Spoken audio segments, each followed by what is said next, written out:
Hi there, and welcome to one of the sessions from Enotria's Lifestyle and Health Day. Today we're focusing in this session on ethical business and how to reach the ethical consumers. My name is Bill Reed. I'm one of the co-founders of Genie drinks. We supply Enotria with kombuchas and healthy probiotic live sodas.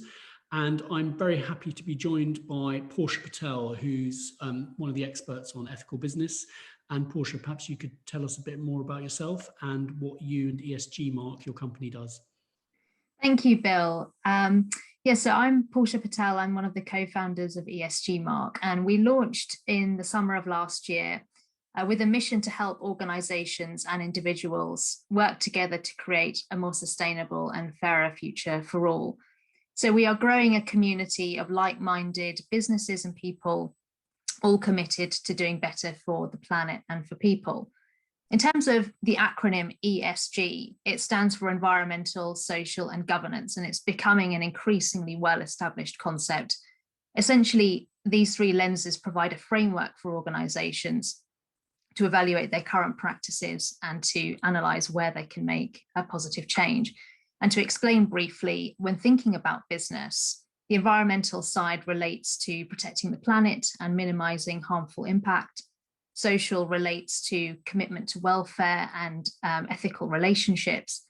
And governance relates to accountability, integrity, and transparency. So at ESGmark, we help and support organizations of all sizes, their journeys to improve their credentials in the E, S, and G areas and help them communicate those achievements effectively to the wider world.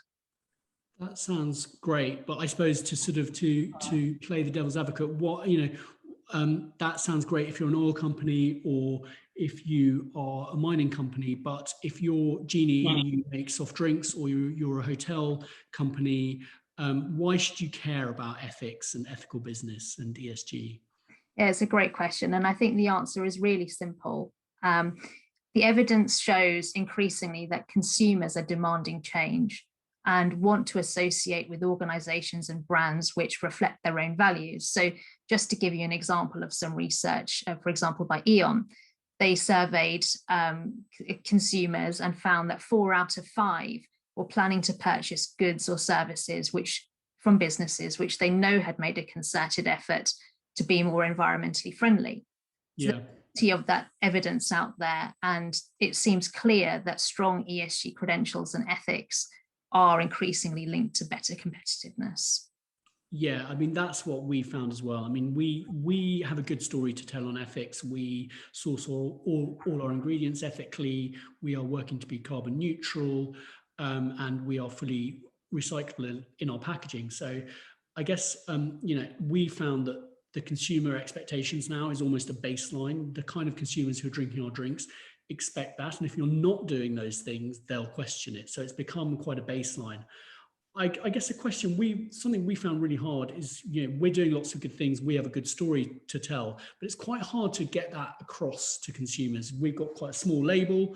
We can't write an essay on our labels. So can you give us and the people listening, some good ideas to how you communicate all this good stuff to consumers? Yeah, I appreciate it. It is really difficult. And that was one of our key motivations for wanting to create ESGmark, to be a symbol of trust that consumers can recognize, that tells them that this brand or organization has strong sustainability credentials and ethics.